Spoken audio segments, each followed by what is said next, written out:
The recent takeover of Williams got me thinking, who actually owns the F1 teams? In this video, we're diving deep into Google to figure out where the money takes us.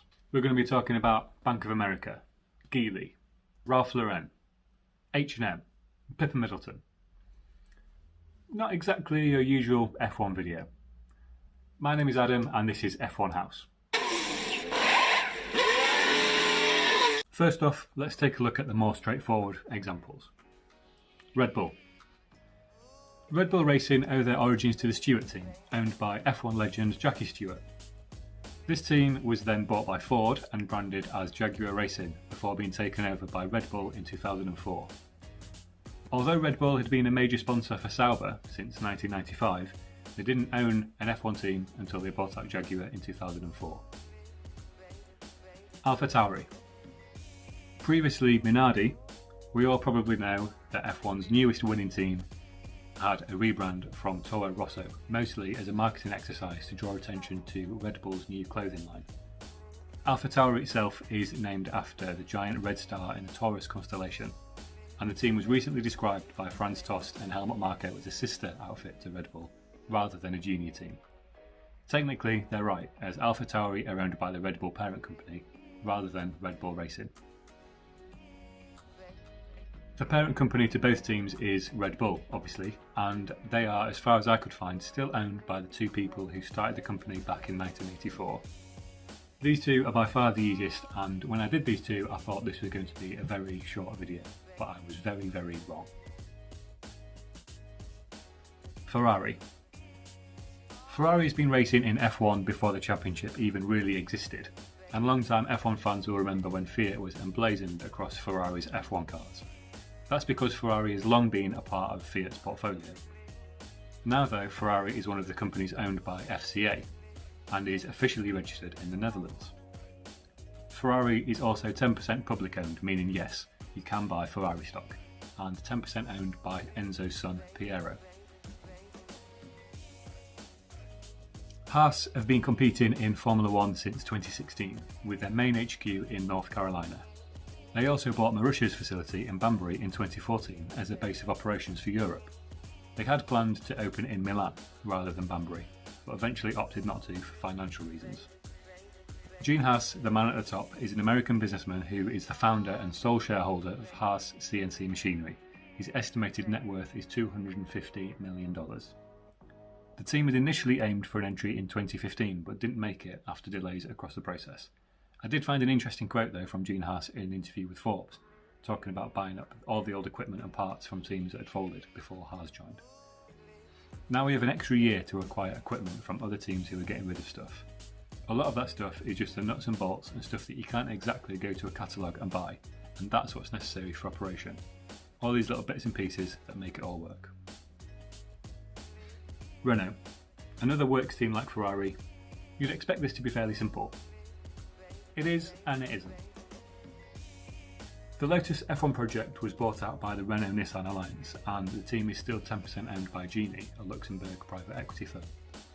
The Renault-Nissan Alliance, though, does have a bit of an interesting history and present, and approximately 1 in every 9 cars in the world is currently sold by this alliance. They are massive. The two car giants are very, very heavily invested in each other, and although Nissan are much larger in volume of sales, Renault managed to maintain their veto power in their deal, making it effectively in control of both brands. 10% of Renault is owned by the French government, so essentially, the final decision on Renault and therefore Nissan policy comes down to Emmanuel Macron. To add to this, Daimler has also poured billions into a partnership with Renault-Nissan, with estimates of a roughly 5% stake in the group in return. Now we're starting to get just a little bit more complicated. Racing Point. Most of us know the story of Racing Point by now, but if not, I'll just go over it quickly in case you need to catch up. Formerly Jordan, then Midland, then Spiker, then Force India, the team was bought in 2018 by Racing Point UK. This consortium is led by the infamous Lawrence Stroll, and Saki did a really great video on the Stroll family recently, so please check that out for more info on him. Lawrence is thought to be worth about $2.5 billion, and the consortium also consists of some very rich people from the worlds of fashion and finance.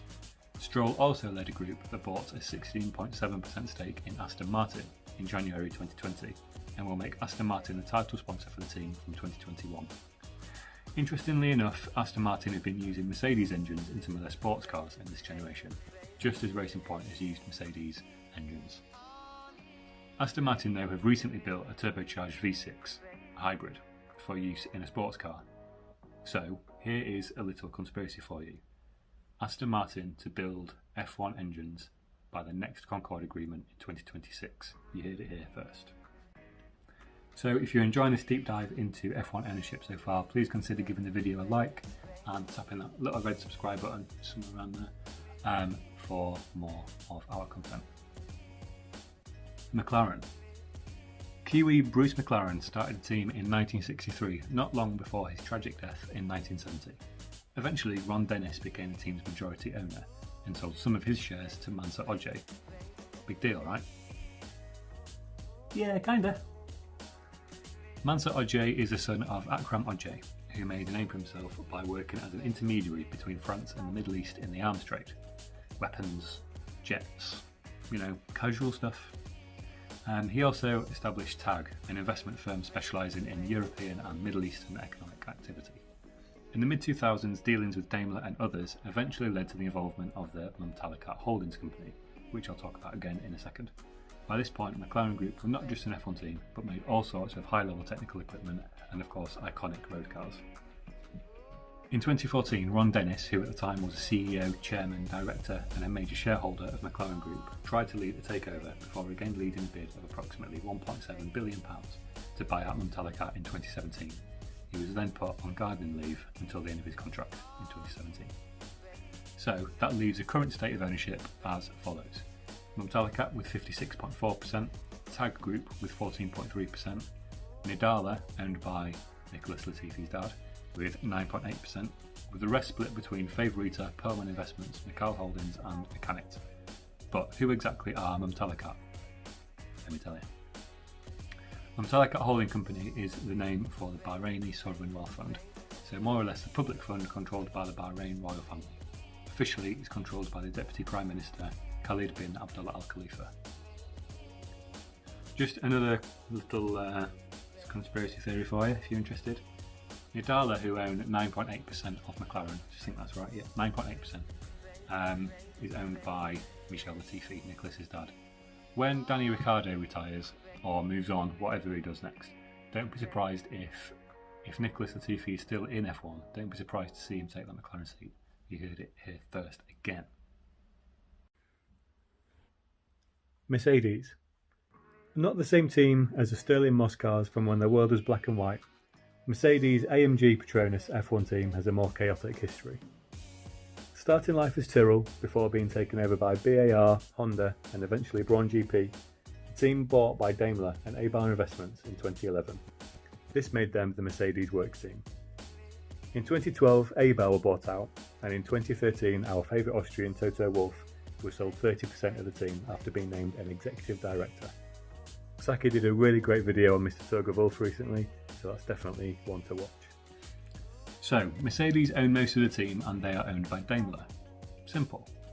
However, Daimler is considered a very German company, or so I thought, but their chairman Olle Källenius is Swedish and their largest shareholders are Bank of America, who own 20%, Li Shufu, who is a Chinese businessman behind Geely, who owns 10%, Morgan Stanley, BlackRock and Harris Associates, all American private equity type companies who own roughly 5% each, and China, yes, literally the nation of China, own 5% of Daimler. Ninth on the list, this time, rather than at the back, is Williams. We all love Williams at the minute, don't we? No one dislikes them anymore. Everyone just thinks they're a bit rubbish, but everyone wants them to do well. It's very nice. Much has been covered about their sale to Derivatives Capital recently, and Saki again did a really great video not long ago on what impact that could have on the team. Some extra information though has come out about the deal since, which I want to mention. Derivatives bought Williams for an estimated €152 million, but not directly. The deal was through a subsidiary of Derivatives Capital called BCE Limited, who are a British company. Claire Williams has said in the media that their new buyers have knowledge of racing, and this was met with raised eyebrows by many. However, BCE is allegedly controlled by an individual named James Matthews. Although now a fund manager thought to be worth hundreds of millions of pounds at least, he was crowned as both the British Formula Renault and Euro Cup Formula Renault champion in 1994. So there is your link to racing. He's obviously a very handy man behind the wheel. What's more is that Matthews is the husband of Pippa Middleton, sister-in-law to Prince William. So Pippa got her share of the spotlight following her appearance at Prince William and Kate's wedding in 2011. And if you pretend to not remember why, you're kidding yourself. And all of us, we all know that you know. This means that if these links hold, Williams is now influenced by the uncle of the future King of England, Alfa Romeo. I was going to put Williams last after the revelation about their royal connections here in the UK, but I thought I'd let them have a change of scenery from the back for a change. So, deep breath. If you thought the ones before this were heavy, get yourself a brew and sit down. Alfa Romeo Racing Orlen is the official name for the Swiss Sauber F1 team. Peter Sauber started the company in 1970, working his way through hill climb and sports cars, and Sauber's Mercedes works car won the Le Mans 24 Hour with this iconic beauty in 1988, before their entry into F1 in 1993.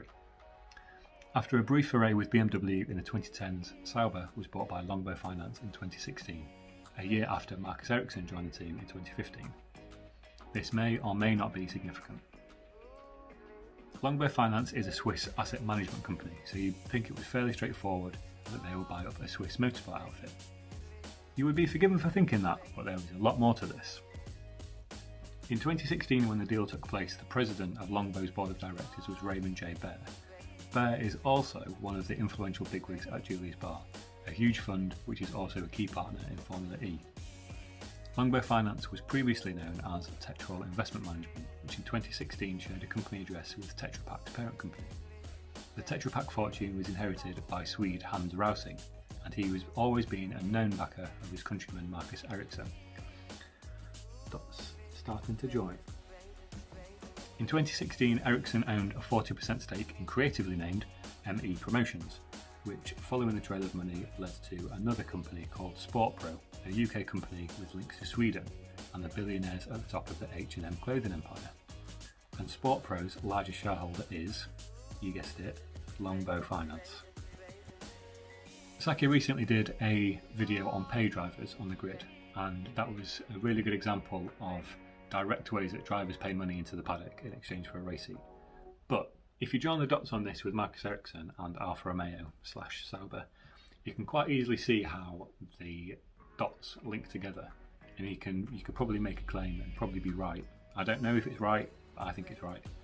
That Ericsson and his billionaire backers from Switzerland and from Sweden basically clubbed together among themselves and bought themselves an F1 team for the benefits of their own private network.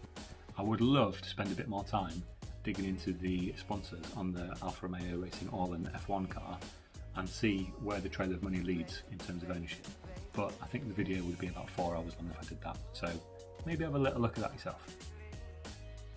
Ericsson drove for Sauber from 2015 to 2018 and then was a test driver and ambassador in 2019 when he then moved to IndyCar. In recent years, Sauber have gone from on the verge of quitting F1 altogether to being backed by Swedish finance, becoming a feeder outfit for Ferrari and being title sponsored by one of the most iconic brands in motorsport history. It's probably worth having to deal with Ericsson for a few years. So that's all 10 teams covered. We've learned that Ferrari are now Dutch, McLaren are Bahraini, Mercedes are American and Chinese, Renault is run by the French government, Williams is basically now UK royal property, and Alfa Romeo is so Swedish that it may as well be called IKEA Romeo. I hope you've really enjoyed this video. I had a really good time making it and doing the research behind it and finding out all this new information. If you learned something from this video, or there's someone that you know that might like it, send the video to someone who loves F1 and maybe they'll find out more as well.